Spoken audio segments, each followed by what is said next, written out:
Today I wanted to discuss the middle way in terms of astrology and particularly in regards to the Buddhist tradition. This past weekend I actually spent at a Buddhist monastery about an hour or two from where I live here in Vermont, and it was an eye-opening experience in many ways. I had the opportunity to speak with the head teacher there at quite a length, and yeah, it has certainly inspired some reflections upon the middle path and what that means and what that entails as far as how we make decisions in our lives, how we find purpose and fulfillment in our lives. And again, that's the purpose of this channel, to explore those questions, while frequently using the lens of astrology, which for as long as I've studied it has proven very beneficial for me, and I've witnessed the benefits for others as well in exploring those topics. So in talking to this Zen, I mean, he was legitimately a Zen master, as far as I can discern. And yeah, I know that he's studied in the Zen tradition, and he's actually somebody that I've known for quite some time, but have never known him in his role as the head of a monastery who has many students and monks looking to him for leadership and guidance. So it was a very honoring experience to be able to speak to somebody like that. And the conversation we had really started out on the topic of free will. It just kind of came up naturally. And from what I learned of the Buddhist perspective on that topic, is really what they are seeking is not necessarily free will, but freedom from will. So I took the opportunity to somewhat articulate my own view on the subject of free will, which I'll repeat here. And what I wanted to do is see if the Buddhist tradition, as they teach it there, was in harmony with my perspective on free will, and to see whether they matched up. And I believe they did, but it's a matter of presenting things in our own unique ways, I suppose. So the way I articulated it was that there is one, all spiritual traditions, really every perspective, every worldview, spiritual or even non-spiritual, materialist worldviews, at the end of the day, everyone agrees that there is a unifying principle behind all of reality. If you're a Christian, you believe it is God, Jehovah, Christ. If you're a Muslim, you believe it's Allah. Hindu, you believe it's Krishna. Buddhist, you believe that nirvana, this unspeakable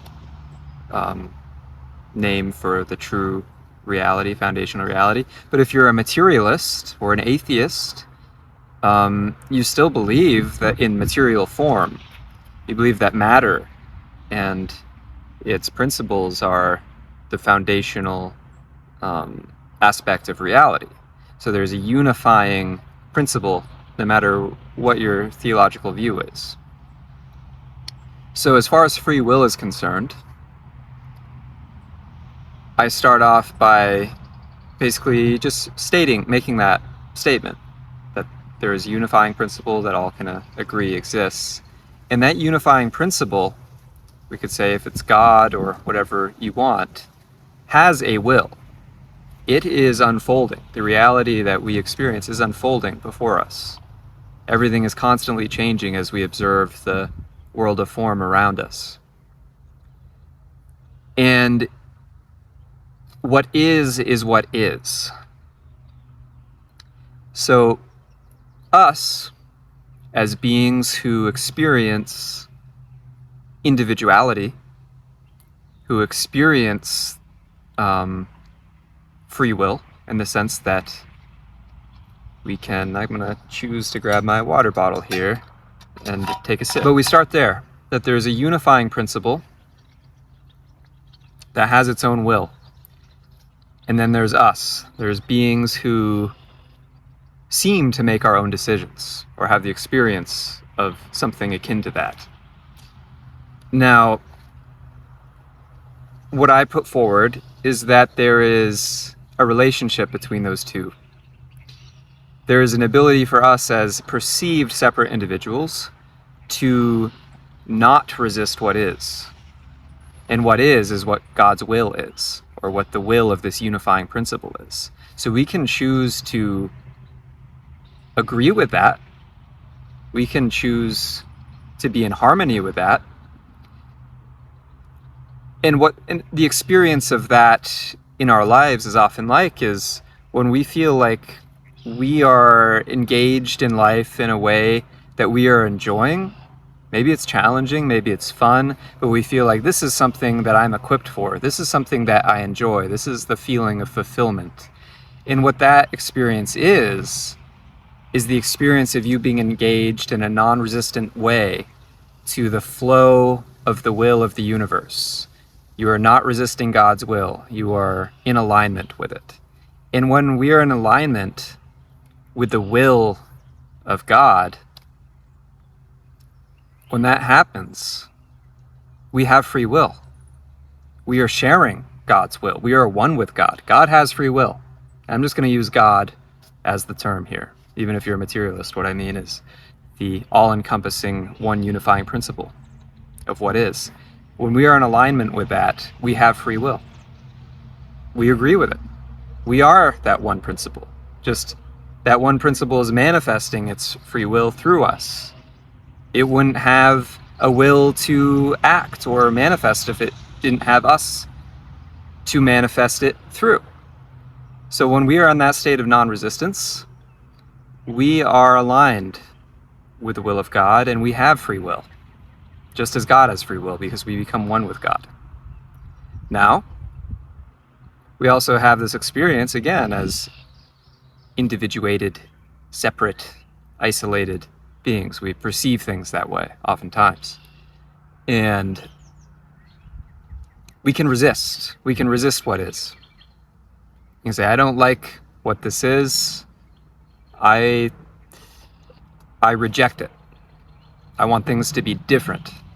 I don't like what is right now. And it's not even that you don't like it. It's more than a judgment. It's that we do not accept it. We resist. Accept versus resist. Fight versus surrender. And when that happens, when we find ourselves in that state, with that perspective, with that view, we end up experiencing life in a very powerless way. And we don't have free will in that state. When we are resisting what is, we are resisting God's will, and thus we do not have free will. In that case, we are at the whim of the predetermined flow of the universe. We're going along for the ride, whether it takes us over the waterfall onto the rocks or whatever. We're along for the ride, and that's where suffering arises. So of course, spiritual traditions are full of river of life metaphors. So I'll throw one at you in this regard. The river of life, if you surrender, it has its own current. It will take you where the river is going. And the river is going there, and you're in the river, no matter what. Now you can resist the current, that's suffering, or you can just relax and let it float, let yourself float, and let it carry you to your destination. You can even participate with it, all right? If you know how to swim. You can also use your ability to swim to try to go upstream. That will tire you out and not be too pleasant. So Yeah, we have free will when we don't resist, and we also have no freedom of choice when we resist. Now, there's a middle way. The middle way is the participation in allowing God's will to flow through us and to manifest through us, and to find our alignment in that process. Now, the teacher who I spoke to at length gave kind of a step-by-step process of how that works, which I was very curious to learn that perspective, and also think about how I think about it as far as understanding astrology, which I believe is a symbolic blueprint. Our natal charts are a symbolic blueprint of how we uniquely fit in with the flow of life when we don't resist, when we can let go of our blocks. It all, the natal chart even shows where our blocks are and how we can navigate those blocks to let them be released and to find flow with the will of God. And in this way, astrology can assist us on our path down the middle way, where we are participating.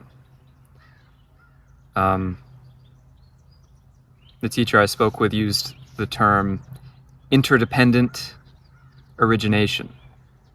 So, for example, if you're having a conversation with a few people or with anybody, the conversation itself has an emergent quality to it.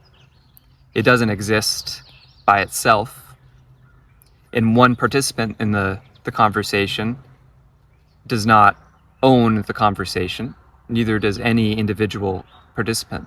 In fact, if you take any of the participants out of the conversation is no longer the same conversation. So there's an interdependent origination of the conversation. In much the same way, free will operates in God needs us for his will to be enacted. I use his as a symbolic term for the masculine principle of generation. It's kind of a mystical association with God having a masculine quality. And we are the receivers of that will. So we almost, as the created, have that receptive quality to this generative quality. And God is dependent on us for his own free will to be enacted. And we are dependent on God for having our lives and for having the ability to participate in that. So just like a conversation only exists when all parties are engaged in it, it emerges. Free will emerges through our relationship with God, in our ability to participate in a way that is harmonious and non-resisting. So that's kind of how I articulated it, and it seemed to be in agreement with this Buddhist tradition, which is how I generally like to go about my own learning process. Is I like to, from my own centered space and observation and awareness, from that place, come to a state of awareness that I am confident in, and then I can see whether that aligns with where others have arrived and where other traditions have arrived, rather than getting clouded by other external perspectives before finding my own. So I found that seemed very harmonious with astrology, the middle way in Buddhism. Astrology is very much in alignment with that because the planets are all participating together in their unique expressions of different archetypal energies and personality traits and tendencies and qualities, and they all blend together and interdependently manifest the world in relationship with one another. And it is neither that we are determined, that there's this deterministic element where we're just these mechanized parts that are at the mercy and whims of this kind of system. It's not that. We are a part of the system. The sky is a reflection of us. We are a reflection of the sky. We are in an interdependent relationship, which means we have responsibility. We're not going along for the ride. One of the biggest misconceptions about Buddhism in particular, and this was also confirmed in my conversation at the monastery, was that Buddhism is not at all nihilistic. Because people arrive at the conclusion that they don't matter, that they have no choice at all, why even participate, right, in life?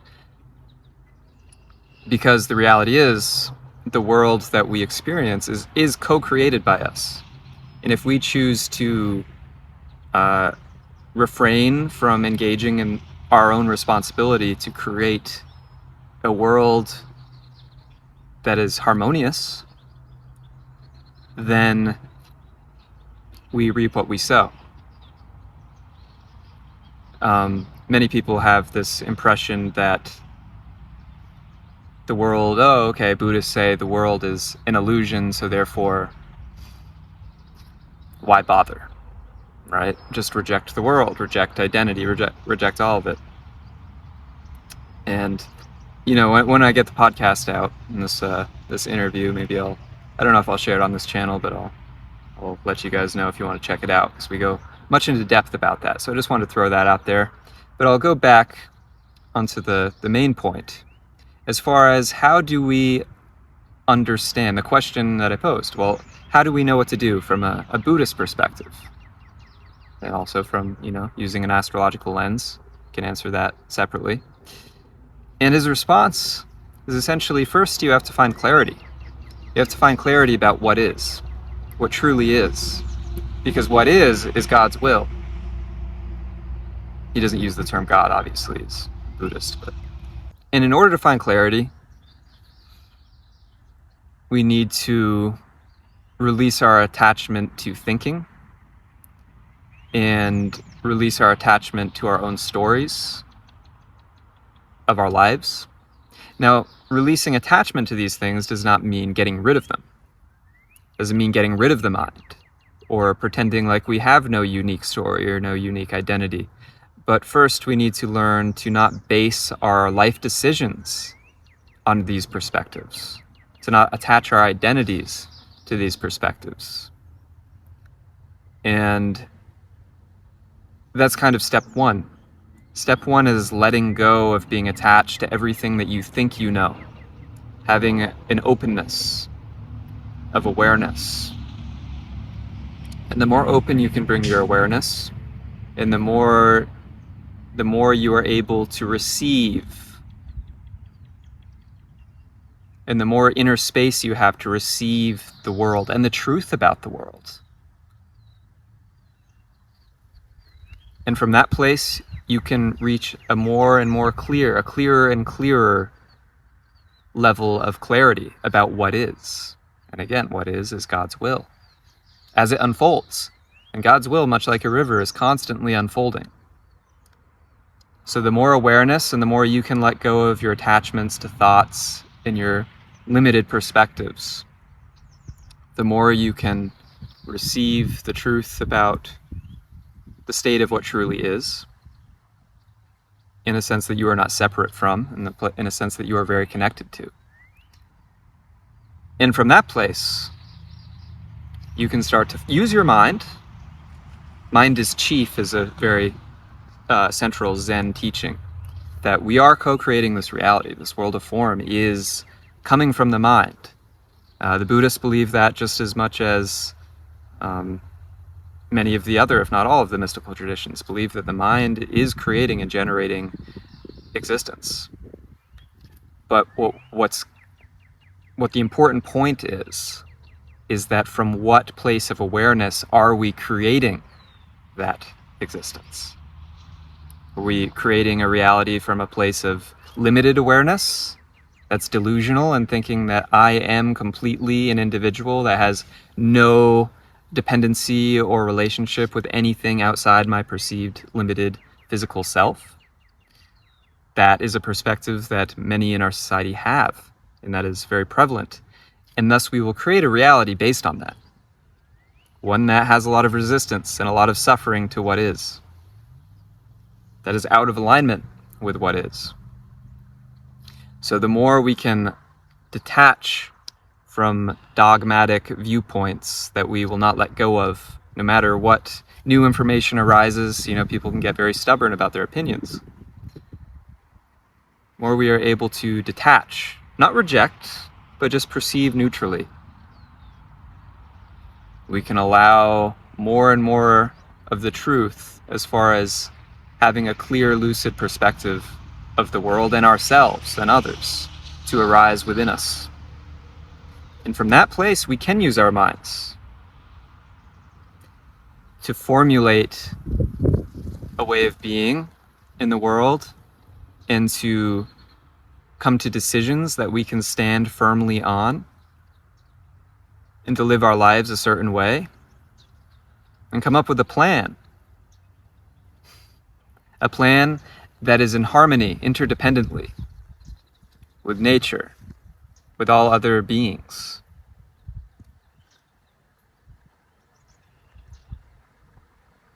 Now, our birth charts can help us do that. Our birth charts literally show us the karmic blueprint that we entered this realm with. It shows us how we are a unique puzzle piece that needs to fit into existence. You try to jam a jigsaw puzzle piece into a spot that it doesn't fit, you're going to start bending it and that's suffering. That's what suffering is. But when you can look at the blueprint of our birth chart, we can see, look how we're shaped in a very unique way, like nobody else. And look at this beautiful painting of life, and there's this missing piece over here that's asking for completion. Maybe we fit there. And it's a game and a fun process when we approach life that way, to find our part in the puzzle. And it's a middle way. It's a middle way where it's not our own doing. It's a surrender to a will higher than our own, and yet it is of vital importance that we participate. For our own well-being.